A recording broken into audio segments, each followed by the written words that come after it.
네, 오늘 나와주신 두 분 소개해드리겠습니다. 하이투자증권 스마트 PB센터의 영정 멘토 나와 있고요. 와운의 파트너 강준영 멘토도 오늘 함께하겠습니다. 두 분 어서 오십시오. 네, 안녕하십니까? 안녕하세요. 첫 번째 이슈부터 좀 볼까요? 검은 월요일은 피했지만 자 화요일 날 이렇게 2% 이상 시장이 또 강하게 하락을 하고 있는데 이게 좀 멈춰줘야 되겠죠. 여기서 좀 정지가 될지 아니면 추가적으로 걱정을 해야 되는 상황인지 좀 얘기를 해보겠습니다. 염정 멘토부터 시장 지금 어떻게 보고 계십니까? 네, 어제는 사실 잘 선방은 했지만 오늘은 예상보다 더 큰 폭의 하락이 이어지고 있는데요. 아무래도 공포 심리가 지금 좀 강하게 시장을 좀 자리 잡고 있다고 보고 있습니다. 예상한 것보다 실제보다 이게 더 크게 작용을 하는 건지에 대한 부분은 사실 시간이 좀 더 흘러봐야 될 것 같은데요. 일단은 미국 은행들의 추가적인 파산에 대한 부분이 좀 가장 좀 우려되는 부분이고 그로 인해서 지난 금요일, 지난 목요일 정도부터 안전자산에 대한 선호도가 좀 높아지는 모습을 좀 보여주고 있고요. 그에 따라서 우리 주식시장 같은 경우에도 어제는 그래도 상승으로 마감을 해주면서 잘 보합권에서 움직임이 나타났는데요. 오늘은 어제 유럽 시장 전반적으로 폭락이 있었고 오늘도 니케이 지수가 은행주들의 이제 폭락 속에서 2%대 하락을 좀 보여주고 있습니다. 당분간은 아무래도 이 부분이 사실 빠르게 무마될 네. 부분은 아니기 때문에 일단 시장은 경계 심리는 좀 더 유지될 것으로 보여지고 있고요. 그리고 오늘 밤 이제 9시 반에 이제 CPI 지수가 발표가 되는데 그에 대한 부분에서 일단 시장은 약간 컨센 정도, 중립 정도 수준으로 예상을 하고 있는 것 같습니다. 그에 대한 부분이 시장을 다시 한번 좀 돌려줄 수 있을지에 대한 부분이고요. 그리고 지금 이제 글로벌 은행들에서 오히려 이제 앞으로 이렇게 시장이 좀 리스크가 지금 이미 좀 나왔기 때문에 오히려 금리를 더 올리기 어렵다. 이번 FOMC에서 금리를 더 네. 어렵다. 또는 노무라에서는 금리 인하까지 베팅을 좀 하고 있는 상황입니다. 그렇게 주식시장에서 어떻게 보면은 배드 뉴스가 굿 뉴스로 바뀔 수도 있는 상황인데 아직은 시장은 그렇게 반응은 하지 못하고 일단은 지금은 경계 심리가 강한 모습이고 이에 대한 부분은 앞서 말씀하셨듯이 환율은 안정적으로 가고 있으나 외국인들이 크게 매도세를 보여주고 선물에서도 매도세를 양매도를 함으로 인해서 시장은 크게 좀 조정을 받고 있다라고 보고 있습니다. 강준영 멘토께서는 어떻게 보십니까? 이럴 때 야수의 심장을 가동해서 매수에 나서시는 분들은 진짜 저희가 존경해야 될 분들이다라는 생각이 드는데 실제로도 개인들은 오늘 어차피 다른 수급이 팔고 있기 때문에 개인이 받아낼 수밖에 없는 상황인데 코스닥 거래소 모두 4천억 원, 5천억 원대의 개인 매수세가 있습니다. 일단 야수의 심장을 가지신 분들은 심장 꽉 이렇게 묵주를 좀 매야 되지 않을까라고 네. 개인적으로 생각을 하고 있고요. 사실 이제 시장에서 가장 싫어하는 것들 중에 하나가 이제 불확실성이 확대죠. 지금이 어떻게 보면 불확실성이 가장 크게 확대되어 있는 그러한 시점이 아닌가 이렇게 생각이 듭니다. 아까 이제 방금도 말씀을 해주신 것처럼 지금 미국계 같은 경우에도 골드만삭스에서도 지금 얘기가 나오는 게 3월 달엔 금리 인상하지 못할 것이다 이렇게 지금 예상을 하고 있고요. 네. 도이치방크에서도 지금 금리를 더 올리기 어렵다 이렇게도 얘기를 하고 있는 모습이 나타나고 있습니다. 원래 이제 저번 주까지만 하더라도 50bp 얘기가 나오다가 이제 25bp 혹은 25bp도 올리지 못할 것이다 이렇게 지금 얘기가 나오고 있는데 제가 봤을 때는 이게 이 부분이 좀 문제가 되는 것 같습니다. 우리 다 알고 계시다시피 실리콘밸리 그 은행이 기본적으로 투자했던 부분이 국채지 않습니까? 네. 미국 국채는 어떻게 보면 가장 안정적인 데 투자를 해서 지금 예금 인출이라든지 하는 부분이 나옴으로 인해서 파산했다라고 하는 부분에서 가장 큰 충격을 지금 받고 있는 부분이 아닌가 이렇게 생각이 들고요. 그러면 국채를 투자해서 이게 은행이 넘어진다라고 생각을 했을 때 다른 은행들은 괜찮겠냐라고 하는 부분에 대한 우려감도 있는 것 같습니다. 두 번째로는 미국 정부에서 굉장히 발빠르게 예금자 보호에 대해서 얘기를 했습니다만은 실질적으로 그쪽에 이제 투자했던 주주들의 입장을 이걸 갖다가 네. 돌려주지 못할 것이고요. 두 번째로 실리콘밸리 은행 같은 경우에도 여러분 아시다시피 작년에 미국에 상장했던 이제 소위 말 헬스케어 관련된 회사라든지 IT 관련된 회사들이 한 5% 정도가 이 은행에서 자금을 조달을 했었거든요. 그러면 지금 만약에 이제 이런 부분에서의 문제가 생긴다면 이들 기업들 같은 경우에는 다른 쪽에서 자금을 지금 유치를 해야 되는 그러한 현상이 일어날 수밖에 없는데 사실 그러기도 지금은 좀 쉽지가 않은 그러한 상황이 아닌가 싶습니다. 금리라든지 하는 부분도 많이 높아져 있기 때문이죠. 그렇기 때문에 시장에 대해서는 지금 불확실성 자체가 굉장히 커져 있는 상황이고 이런 불확실성 때문에 달러 자체도 지금 안전자산이 되지 못하기 때문에 금값이 오르는 게 아닌가 이렇게 생각이 들고요. 심지어는 이러한 부분에서 차라리 달러라든지 하는 이 일반적인 기축통화 자체를 이제 대체할 수 있는 비트코인으로 앞으로 가자 뭐 이런 식의 형태까지도 나오고 있는 모습이기 때문에 네. 지금은 어떻게 보면은 약간 아사리판 같은 그런 느낌? 시장 자체가 조금 정리가 되는 그러한 부분이 나오기 전까지는 야수의 심장을 조금 묶어두시고 보시는 게 어떨까 싶습니다. 조금은 지켜보자라는 말씀이세요. 확 뛰어들지 말고 그런 네. 말씀이시죠? 예. 야수의 심장을 묶어두라는 말씀은. 자, 이제 가상자산이 좀 오르는 모습은 아무래도 금융 리스크가 온다라고 하면 대안이 이제 가상자산이 좀 되지 않겠느냐 이런 심리이긴 하죠. 근데 다만 그간 증시가 폭락하면 가상자산 같이 폭락하고 금융시장 흔들리면 같이 내려가고 그랬었거든요. 그래서 이 사안만 가지고 가상자산에 또 뛰어든다? 이거는 좀 더 위험한 것 아닌가라는 생각도 좀 개인적으로 해봅니다. 자, 이제 미국 정부가 나서서 SVB뱅크의 여러 가지 인출 사태나 이런 걸 막기 위해서 예금자들 다 보호하겠다라고 내린 조치가 시장에선 도리어 더 악재로 해석되는 것도 있습니다. 왜냐하면 그냥 놔뒀어야 되는 거 아니냐. 왜 얘네들을 이렇게 보호하려고 하는 게 그 뒤로 연결된 더 큰 위험이 있기 때문에 사전에 막는 것 아니냐. 또 이렇게 해석도 하고 있던데요. 자, 두 분한테 그러면 명확하게 제가 질문 드리겠습니다. 여기서 시장이 더 빠집니까? 아니면 여기가 저항선이 돼서 여기서는 좀 버틸 것 같습니까? 염정 멘토 어떻게 보세요?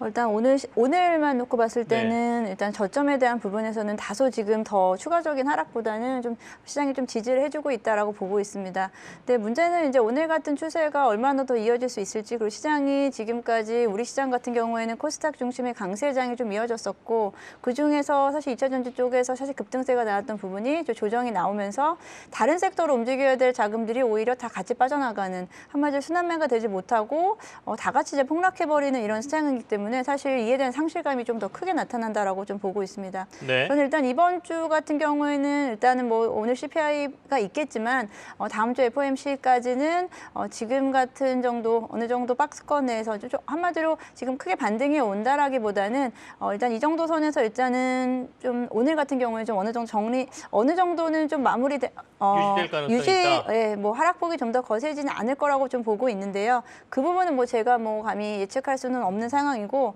앞서 뭐 1번 주제에서 우리가 얘기했듯이 이제 안전자산 쪽에 대한 부분에서 이제 금 선물 같은 경우는 사실 오늘 개장 이후로는 조금 좀 빠지는 분위기가 좀 나타나고 있거든요. 그리고 말씀하신 대로 환율도 일단 지금으로서는 이제 안정세를 조금은 좀 취하고 있다 보니까 일단 시장에선 좀 지켜보자라는 움직임이 좀 더 있지 않을까라고 생각합니다. 강준영 멘토께서는 뭐 저항선이 어느 정도 시장에서 지금 유지된다라고 보십니까?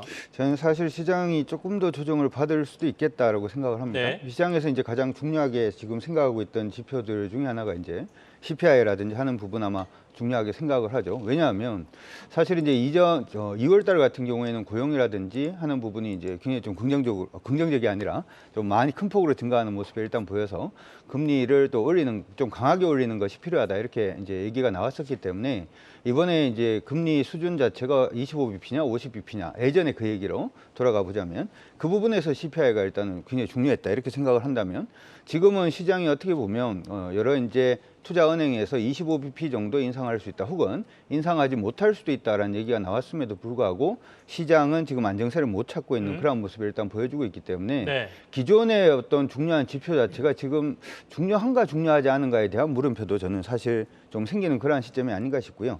아까 제가 시장이 지금 뭘 보고 어떤 조안점을 어떤 포커스를 중심으로 두고 투자해야 되는지에 대한 명확한 신호 자체가 지금 굉장히 좀 헷갈리고 있는 그러한 시점이기 때문에 저는 시장이 조금 더 하락할 수 있다라고 생각을 하시고 여러분들이 시장 보시는 게 어떨까 싶습니다. 여기서 조금 더 조정의 가능성이 있다라는 걸 염두에 두고 시장을 보자라는 말씀이십니다. 두 번째 이슈로 넘어가겠습니다. 두 번째 이슈는 앞서 제가 개인적인 견해는 잠깐 말씀을 드렸습니다만 가상자산이 또 강세를 좀 보이면서 관련주들을 다시 주목해야 되냐 이런 얘기들이 나오거든요. 이 얘기 좀 나눠보도록 하죠. 염정 멘토 의견부터 듣겠습니다. 일단은 저는 이제 가상자산에 대한 도피처가 되긴 좀 어렵다. 한마디로 이제 비트코인이라든지 코인 시장 자체도 역시나 더 불안할 수 있는 상황이다라고 생각하고 있습니다. 이번에 SVB 사태 이후로 이제 시그니처 은행에 대해서도 폐쇄가 결정이 됐고, 뭐 지금 나온 속보로는 무디스에서 시그니처 은행을 정크로 강등을 하면서 추가적으로 이제 미국의 여러 은행들이 조금 더 이제 신용 등급이 더 강등될 수 있다라고 좀 생각하고, 특히나 시그니처 은행 같은 경우에는 가상자산이 예치 예금이 약 4분의 1 정도 차지하면서 오히려 가상화폐 시장도 역시나 뭐 주식시장 그리고 뭐 기존의 제도권보다 오히려 조금 더 리스크가 있을 수 있다라고 보기 때문에 지금의 반등은 저는 크게 의미를 아직은 좀 두지 못한다라고 생각하고 있고요. 그럴수록 좀 더 이제 안전 자산 쪽으로의 집중이 좀 더 강하지 않을까라고 좀 보고 있습니다. 네. 기존 은행들은 이렇게 파산되면 돈 못 찾는 거, 예금자 보호나 뭐 이런 거 외에는 못 찾는 게 원래 규정이죠. 근데 미국은 이번에 그냥 다 찾게 해주겠다라고 한 건데 가상자산 같은 경우에는 그런 건 없다는 거 아니겠습니까? 자산의 가치는 이렇게 뭐 급등하고 급락하고 하는 건 있겠지만 내 가상자산은 내가 언제든지 어디에 맡겨놓은 게 아니기 때문에 그게 가능하다라는 것 때문에 도피처로 지금 좀 여겨지는 것 같은데요. 강준영 멘토께서는 이 가상자산 관련주들이 이렇게 금융시장의 리스크라든지 시스템 불안 이런 얘기가 나오면 계속해서 좀 강세를 보일 수 있을까요? 계속해서 저도 강세 보이기는 좀 힘들지 않을까 이렇게 생각을 합니다.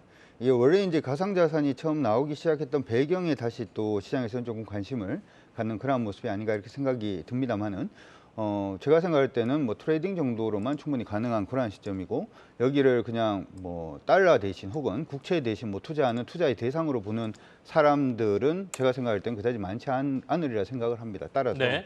트레이딩 정도로만 생각을 하시고 보시는 게 바람직하지 않을까 싶습니다. 사실은 전체 유동성이 여기저기로 같이 흘러들어가고 있다라고 보면 주식시장 입장에서는 이 가상자산과 관련된 쪽에 유동성이 안 들어가야 이쪽으로 조금 더 들어올 가능성이 높아질 텐데 주식시장이 흔들리니까 도리어 가상자산 쪽으로 좀 유동성이 들어가는 모습들이 지금 나타나고 있습니다. 금융 시스템 위기 얘기가 나오니까 이 가상자산에 대해서 좀 관심들이 높아지고 있다. 이 부분 저희가 점검을 해봤습니다. 세 번째 이슈는 위메이드를 꼽았는데요. 위메이드도 어떻게 보면 가상자산하고 연결이 돼 있는 회사이고 게임주의 대표적인 회사이죠. 위메이드가 이제 합병과 관련돼서 사실무근이다라는 얘기를 꺼내놨는데 이 합병 얘기는 어떻게 나온 거고 시장에서들 어떻게 받아들이고 있는지 한번 얘기를 나눠보겠습니다. 염정 멘토부터 하실까요? 네, 뭐 일단은 뭐 오늘 게임주 전반적으로 오늘 장 초반에 움직임하고 바로 뭐 9시 10분 정도 이후에 시장의 움직임이 완전히 좀 변했긴 했는데요. 게임주 전반은 일단 장 초반에는 강세를 좀 시작을 했다가 지금 대부분은 다 상승폭을 다 반납을 하고 일부 종목은 마이너스를 좀 돌아선 모습입니다. 위메이드는 상장 자회사 뭐 플레이와 맥스 합병 추진에 대한 이야기가 뭐 설이 돌았지만 이에 대한 부분은 뭐 사실 무근이다로 뭐 오전 중에 좀 발표가 다시 한번 좀 정정 공시가 나면서 이 부분은 일단은 크게 우리가 생각한다기보다는 게임 업종 전반적인 부분에 대한 이야기를 좀 간단히 하자면 게임 업종 같은 경우에는 최근에 지속적으로 좀 조정을 좀 받고 있는 모습을 보이고 있고요. 뭐 그중에 뭐 NC소프트라든지 일부 종목들은 뭐 신작에 대한 기대감이 좀 있을 수도 있고 한데 역시나 이제 게임 업종이 지금 좀 한동안 조정이 깊어지는 이유 중에 하나가 우리가 뭐 신작에 대한 기대감으로 종목들이 움직이기는 하는데 특별히 외부에서 우리가 호재로 가져갈 만한 부분들이 사실 크게 없다라는 부분인데요. 특히나 뭐 중국의 외자판호 같은 발급 같은 경우도 시장에서는 그렇게까지 이제는 큰 호재로 받아들이지 않고 있고 그리고 게임 업체들이 이제 신작을 출시하더라도 그렇게까지 시장에서는 뭐 강한 모멘텀으로 움직이지 않고 있다라고 보고 있습니다. 지금 기존의 이제 모바일이라든지 PC 쪽으로 맞춰져 있는 우리 국내 게임사들은 앞으로 이제 시장 자체를 좀 다변화할 필요가 있는데 그 부분에서 가장 좀 빠르게 움직이는 종목이 이제 NC소프트다라고 생각하고 있고요. NC소프트는 뭐 아마존 게임즈와 퍼블리싱 계약을 체결한 부분도 있고 그리고 이제 콘솔 시장에 대한 앞으로의 시장에 대한 신성장 모멘텀을 좀 가지고 있다라는 점에서 네. 일부 종목들 이런 종목들 외에는 지금 게임주들은 지금 접근하기가 조금은 좀 부담스러운 구간이 아닌가라고 생각합니다. 앞서 이제 저희 말씀하실 때 게임주 관련돼서 주가들이 이렇게 돌아가면서 나왔는데요. 그나마 오늘은 넷마블이 좀 선방하고 있는 시장이고 나머지는 전부 약세다 이렇게 봐야 될 것 같은데 넷마블이 선전하는 이유는 따로 있을까요? 강준영 멘토 게임주 전반적 그다음에 위메이드에 대해서 어떻게 보고 계십니까? 게임주는 저는 약간 좀 여러분들이 뭐 굉장히 본격적으로 투자하기는 이제는 좀 어렵지 않나 이렇게 생각이 듭니다. 방금도 이제 말씀해 주신 것처럼 기본적으로 모멘텀 자체도 좀 부재한 그러한 모습이 나타나고 있고요. 작년 같은 경우에는 프레이 투 어언이라고 하는 새로운 이제 과금 부분의 기대감 이러한 부분으로 인해서 주가가 좀 상승을 하는 그런 부분도 있었고 메타버스 관련돼서 이 게임 부분의 확장성 이러한 부분에 대한 기대감이 있었습니다만은 실질적으로 이러한 부분은 이제 관련된 하드웨어가 제대로 나오기 시작을 해야지만 충분히 가능한 부분이고 프레이 투 어언 같은 경우에도 기본적으로 이거는 각 국가별로 이제 법규 관련된 부분에 또 문제가 또 있기 때문에 기존에 우리가 이제 게임주들이 예전에 많이 올랐을 때 어떤 모멘텀 자체가 현실화되는 데는 아직까지 네. 조금 부담이 있는 그런 부분이 아닌가 이렇게 생각이 들고요. 따라서 이제 게임주 같은 경우에는 신작 같은 경우에도 저는 사실 어떤 생각이 드냐 하면 영화사라든지 영화사 같은 경우에 영화가 개봉이 되면 이게 히트를 쳐야지만 뭔가 돈을 벌 수 있는 구조라면 게임주 같은 경우에는 그런 영화들이 굉장히 많이 나오고 있고 신작이라고 한다라고 하더라도 그렇기 때문에 그 부분 또 실패를 하면은 또 주가가 또 빠지는 그런 부분이 될 수가 있기 때문에 그리고 게임 해보신 분들은 아마 대부분 다 느끼실 것 같은데 요즘 게임 같은 경우에도 전부 다 비슷비슷한 게임들이 많기 때문에 뭔가 독보적인 어떤 스토리라인이라든지 하는 부분을 잡기도 사실 좀 어려운 부분이 아닌가 싶습니다. 따라서 게임주 같은 경우에는 이전에 한번 말씀해 드렸는데 지금 암호화폐 관련돼서 조금 주가가 오를 때마다 기본적으로 주가가 조금 반등하는 기대감은 있습니다만은 이러한 부분은 그냥 트레이딩용으로만 일단 생각을 하시고 봐주시면 좋을 것 같고 본격적으로 투자할 수 있는 부분은 예전에 이제 우리가 PC 게임에서 모바일 게임으로 넘어가듯이 모바일 게임에서 이제 VR 게임이라든지 하는 부분으로 본격적으로 네. 넘어가는 그러한 시점에 다시 한번 관심을 가지신 게 좋을 것 같고 그 전에는 일단 좀 이렇게 트레이딩 정도로만 생각하시고 보시는 게 좋을 것 같습니다. 알겠습니다. 두 분의 게임주와 관련된 투자 의견 저희가 확인을 좀 해봤습니다.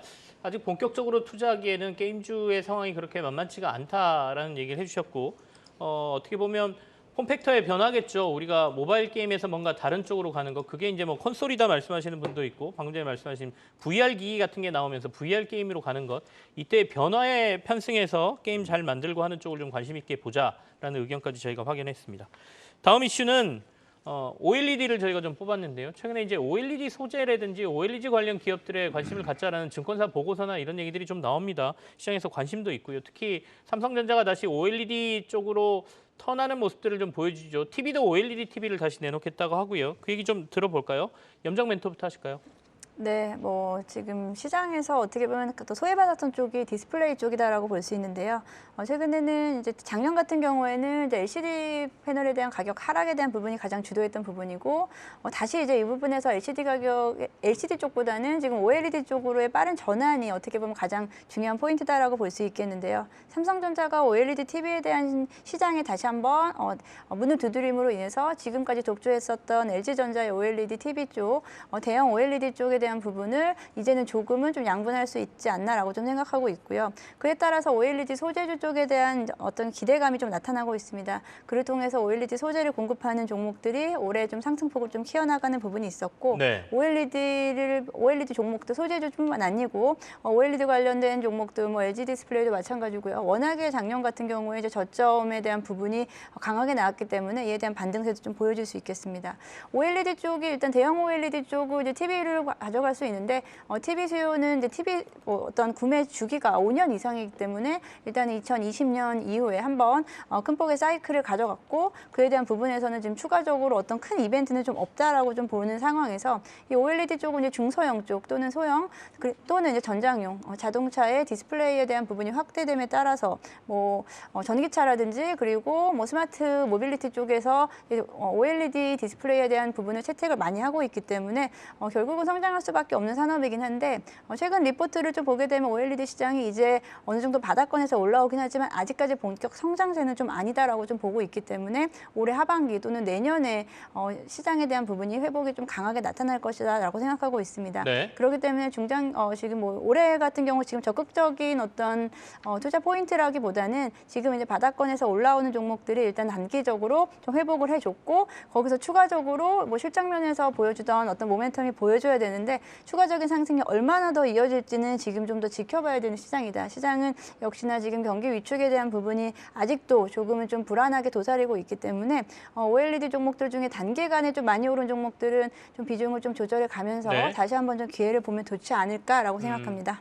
도리어 연초 이후에 좀 OLED주들 중에 오른 데들이 있죠. 아까 표를 통해서 저희가 좀 보여드렸는데요. 솔루스 첨산 소재가 연초 이후에 43% 정도 올라 있고요.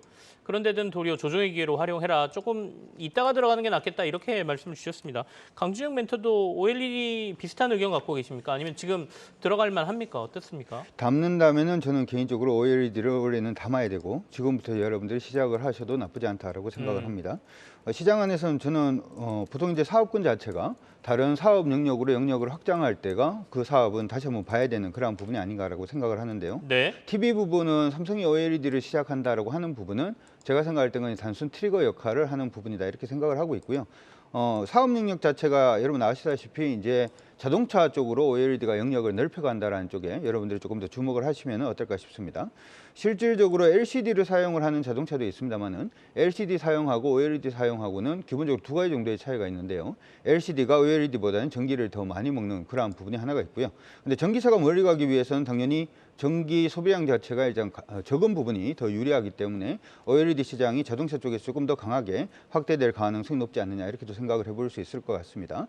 두 번째는 온도에서도 역시 마찬가지입니다. 우리가 요즘 보면은 자동차가 단순히 우리 인포테인먼트 부분에서만 이게 OLED를 디스플레이를 측정하는 게 아니라 지금 보면은 양옆에 이제 카메라, 사이드 미러를 대체하는 부분도 일단 만들어내고 있는데 여기는 기본적으로 이제 온도 부분에 있어서 응답 속도 자체가 LCD가 OLED보다 늦거나 조금 늦는 부분이 일단 있기 때문에 여기도 OLED 채택량 자체는 증가할 수밖에 없다 이렇게 생각이 들고요.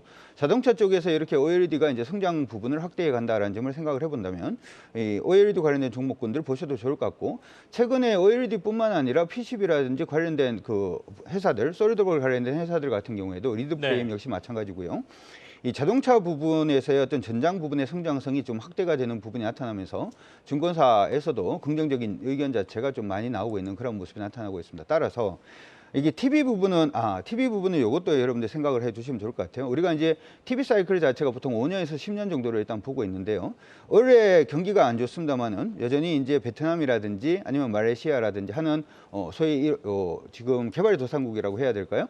이러한 부분에서는 여전히 6% 이상대의 성장도 일단 가능하다 이렇게도 얘기가 지금 나오고 있기 때문에 이런 쪽에서의 어떤 그쪽의 인구만 보더라도 베트남하고 인도네시아, 말레이시아 이렇게만 생각을 하더라도 인구수 자체가 3억이 넘어가거든요. 3, 4억 이상이 되기 때문에 그쪽의 소비 시장 자체도 충분히 우리가 한번 생각을 해봐야 되지 않을까라고 생각을 합니다. 따라서 지금 LX 세미콘부터 시작을 해서 지금 일부 종목군들이 좀 많이 상승을 했다가 지금 눌려주고 있는 모습이고 전체적인 차트 흐름에서 보자면 이제 바닥에서 돌고 있는 그런 모습이다 이렇게 생각을 저는 하고 있고요. 따라서 여러분들이 관심 있게 올해는 이 두 가지 아까 얘기를 했던 OLED가 되었던 아니면은 PCB라든지 리드 프레임 관련된 종목까지 같이 올해는 관심을 먼저 두시는 게 어떨까 싶습니다. 조금 좁혀주시죠. 지금 많이 올라 있는 데들도 있고 이건 뭐 상대적인 겁니다. 네. 연초에부터 해서 조금 올라 있는 종목들도 있고 아니면 후발주자로 못 올랐다 뭐 이런 데도 있다 이렇게 생각할 수도 있는데 관심 가지라고 하셨으니까 올해 OLED 한다라 그러면 어떤 기업들이 좀 관심 가져야 됩니까? 일단은 그 OLED 부분 디스플레이를 사용하면 무조건 디스플레이 부분에서의 이제 반도체가 필요할 거고 여기에 대표적인 종목으로 볼 수 있는 게 LX 세미콘이 되기 때문에 LX 세미콘 여러분들이 관심 두시면 좋을 것 같고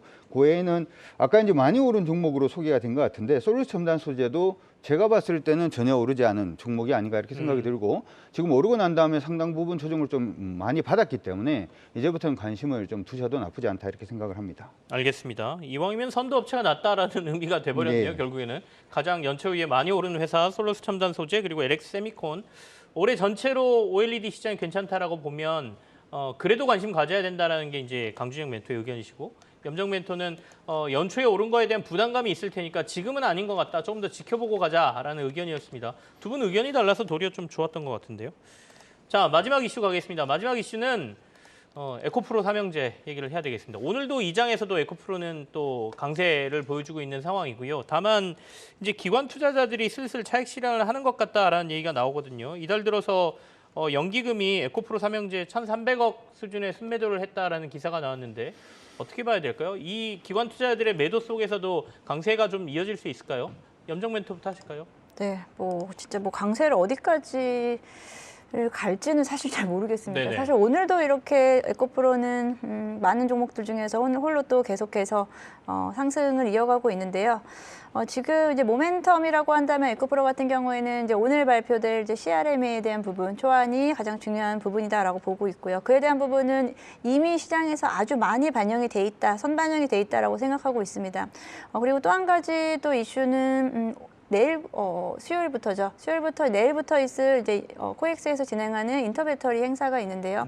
거기에는 이제 500여 개 정도의 2차 전지 관련된 배터리 관련된 업체들이 다 참여를 하고 여기에서도 마찬가지로 아무래도 셀 업체들도 중요하지만 소재 업체 중심으로 주목이 되지 않을까라고 생각하고 있습니다. 그래서 지금 관련해서 인터배터리에서 시연될 부분에 대한 어떤 종목별로 지금 계속적으로 뉴스가 나오고 있거든요. 그런 종목들이 오늘도 이러한 강한 하락장 속에서도 지속적으로 좀 상승세를 이어가고 있는데 그런 부분에서 선별적인 좀 판단이 좀 필요하다. 이게 뉴스로 갈 수 있는 단기적인 종목인지 아니면 이 부분을 어떻게 해석해야 될지는 사실 좀 어렵지만 그 부분을 좀 잘 확인하셔야 될 것 같고요. 네. 인터배터리 관련해서 좀 간단히 저도 말씀을 좀 드리면 인터배터리에서 지금 많은 기업들이 뭐 신기술, 신제품을 좀 발표할 것으로 예상하고 있는데요.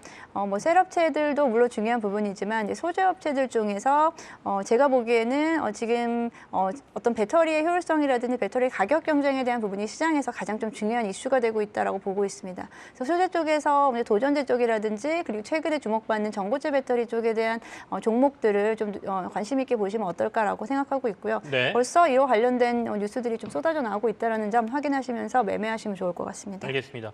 강준영 멘토는 어떻게 보십니까? 에코프로는 에코프로 종교 같다는 생각이 좀 드는데 요즘 네. 이제 시장 안에서 얘기가 나오는 부분이 기관들도 좀 매도를 하고 있고 외국인들도 매도하고 있으니까 개인들만 가지고 있는 종목인 것 같다, 좀 위험한 것 같다 이렇게도 얘기를 많이 하고 있는데요. 실질적으로 이제 기관들이 에코프로 같은 경우에 물량을 줄이고 난 다음에 주가가 100% 이상 떴습니다. 그러니까 기관이 팔았다라고 해가지고 종목을 무조건 팔아야 된다 이런 생각은 또 하기 조금 어려울 것 같고 최근 들어가지고 이제 에코프로 BM 같은 경우에도 기관들이 물량을 줄이고 난 다음에 지금 100% 가까이 떴거든요. 네네. 그러니까 기관들이 물량을 줄였다라고 하는 부분은 리스크가 있는 건 사실입니다만은 기관이 물량을 줄였다라고 해서 종목이 오르고 있는데 굳이 막 먼저 팔 이유는 없다 이렇게 생각은 개인적으로 하고 있습니다. 그냥 여러분들이 기술적으로 이 종목은 이제 기억을 해주셔야 되는 게 최근 들어서 기관도 많이 팔고 외국인도 또 팔아주고 있는 그런 모습이라서 개인들이 굉장히 많은 종목으로 종목의 성격 자체가 지금 바뀌었다라는 거 기억을 해두시면 좋을 것 같고 그러니까 우량주라고 생각하지 말고 수급상으로 지금 수급의 질이 좀 안 좋아졌다라고 하는 부분을 먼저 좀 기억을 해두시고 흐름 깨지면 이 종목은 나와야 된다. 깨지기 전까지만 그냥 홀딩하자 이렇게 언급해드리도록 하겠습니다. 알겠습니다. 시장의 가장 큰 관심이죠. 사실 에코프로 삼형제 주가가 워낙 많이 올랐고 뭐 많이 올랐다는 거에 대해서 이견이 있는 분들도 있겠죠. 왜냐하면 회사의 값어치는 더 크다라고 보시면 이거는 주가가 적정 주가가 아니다라고 볼 수도 있는 거니까요. 다만 의견은 다양합니다. 그러니까 서로의 의견은 존중해 주시길 바랄게요. 이거 뭐 그 회사에 대해서 조금 안 좋은 얘기하면 거기에 대해서 뭐라 그러시고 그럴 필요는 없는 것 같습니다. 주식이라는 건 자신의 판단에 의해서 하는 거니까요. 들고 계신 분들한테는 축하의 박수를 드려야죠. 계속해서 오르고 있는데요. 2차 전지주는 그리고 우리나라의 미래의 희망이기도 하고 그렇습니다. 자, 주제 얘기는 여기서 마무리를 하고요. 두 분의 전문가 가져오신 관심주 확인해 보겠습니다.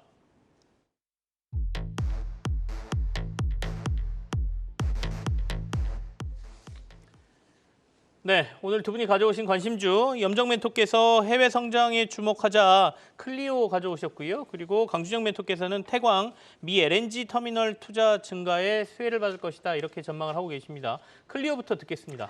네, 제가 클리오는 지난 12월에 공략주를 가지고 온 종목이고 목표가였던 18,000원을 이미 터치를 했기 때문에 지금 목표가 상향에 대한 부분을 말씀드리면서 ES 좀 해드리겠습니다. 일단은 클리오 같은 경우 뭐 리오프닝 관련된 종목들이 지금 시장에서 1, 2월, 3월까지는 조금 좀 쉬어가는 분위기입니다. 리오프닝 관련 종목들이 지난 4분기에 사실 가장 큰 폭의 상승세를 보여줬는데요. 그 부분에서 다른 뭐 1, 2월, 올해 1분기 동안에는 사실 조금 다른 섹터들에 비해서는 상대적으로 덜 올랐는데 클리오 같은 경우에는 그에 반해서도 지금 지속적인 주가는 상승세를 좀 보여주고 있습니다. 오늘도 조금 살짝 밀리긴 하지만 시장 대비해서는 그래도 선방하고 있는 모습을 좀 보여주고 있는데요. 클리오 같은 경우는 연평균 성장률 한 20% 정도를 지속적으로 시현을 하고 있고요. 그에 대한 부분에서 해외 매출 비중이 이제 지속적으로 늘어난다라는 부분이고요. 우리가 뭐 화장품 종목이라고 한다면 중국 쪽을 생각할 수 있겠지만 클리오 같은 경우는 북미 시장 그리고 동남아 시장 쪽에 대해 좀 특화되어 있습니다. 실제로 이제 북미 쪽에서 미국에서 작년에 이제 블랙 프라이데이 행사 때 클리오의 제품이 이제 탑10 안에 들어가면서 최대 실적을 좀 보여줬던 부분이 그에 대한 부분이 좀 강조된다라고 생각하고 있고요. 그 동남아 쪽에서도 이제 베트남, 싱가포르를 등지로 해서 한마디로 지금까지 우리가 조금 의존했었던 중국, 일본 쪽이 아닌 신규 시장에 대한 부분이 계속 확대되고 있는 상황입니다.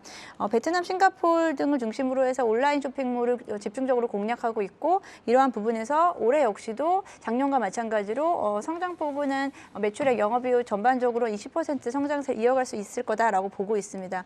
지금 18,000원대를 일단 돌파를 했기 때문에 다시 한번 좀 주가 차트를 다시 한번 보게 되면은 이제 주봉상으로 봤을 땐 여전히 지금 정고점을 아직은 좀 터치한 부분이 없습니다. 네. 일봉으로 봤을 때는 단기적으로 올라 보이지만 말씀드렸듯이 주봉상 차트로 봤을 때는 저는 한 22,000원 수준까지는 다시 한번 올라갈 수 있지 않을까라고 생각하고 있고요.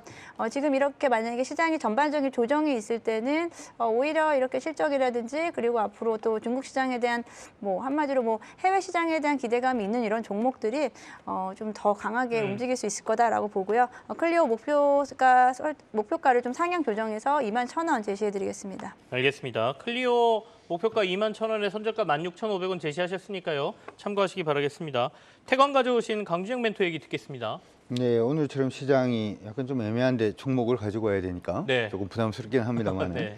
그래도 나름 이제 실적의 안정성이라든지 하는 부분을 생각을 했을 때 정부의 투자라든지 하는 부분에 좀 기대어서 실적이 나올 수 있는 종목 보는 게 어떨까 싶고요. 그래서 태강을 한번 준비를 해봤습니다. 아시다시피 미국의 LNG 수출 터미널의 어떤 설치라든지 하는 부분이 올해부터는 본격화될 것으로 예상을 하고 있고요. 이러한 부분에서 일단 태강은 미국 쪽에서의 어떤 실적이라든지 하는 부분도 커질 것으로 예상을 하고 있습니다. 특히 최근 들어서 중동이라든지 하는 부분에서의 어떤 석유화학이라든지 아니면 수소 관련 플랜트 공사들 계속 또 이어지고 있는 모습이기 때문에 보통 이런 플랜트 공사가 이어지면 계속해서 실적이 잡히는 그러한 회사 중에 하나가 태강이 아닌가 이렇게도 생각을 해볼 수가 있을 것 같습니다. 따라서 이러한 부분에 소위 말해서 정부가 인프라 투자라든지 아니면은 필요한 LNG 터미널의 어떤 투자라든지 하는 부분으로 인해서 실적이 좋아질 수밖에 없는 태강 한번 관심을 가지시는 것도 좋을 것 같고요. 최근 들어 주가 좀 많이 하락을 했습니다. 하지만 전체적으로 보자면은 좀 수렴하고 있는 그러한 패턴을 만들어주고 있지 않나 이렇게 생각이 들고 오늘 작지만은 양봉을 좀 띄우고 있는데 수렴 패턴의 하단 부분까지 거의 위치를 하고 있기 때문에 현재 수준이면 큰 무리는 없겠다 이렇게 생각을 해봅니다. 투자 목표가는 일단은 이전의 패턴 고점이었던 18,000원 일단 제시를 해드리도록 하겠습니다. 알겠습니다. 태광 오늘 같은 하락장에서 또 저희가 해야 될 게 이후에 좀 장이 좋아질 때 괜찮은 종목들 찾아보는 것 아니겠습니까? 두 분과 함께 그런 종목 한번 알아봤고요. 염정 팀장은 클리오 말씀하셨고 그리고 강주영 멘토께서는 태광 제시하셨습니다. 태광의 1차 목표가는 18,000원이고요. 손절가는 15,000원 제시하셨으니까 투자 전략에 참고하시길 바라겠습니다. 두 분과는 여기서 마무리 짓겠습니다. 두 분 오늘 고맙습니다. 네, 감사합니다.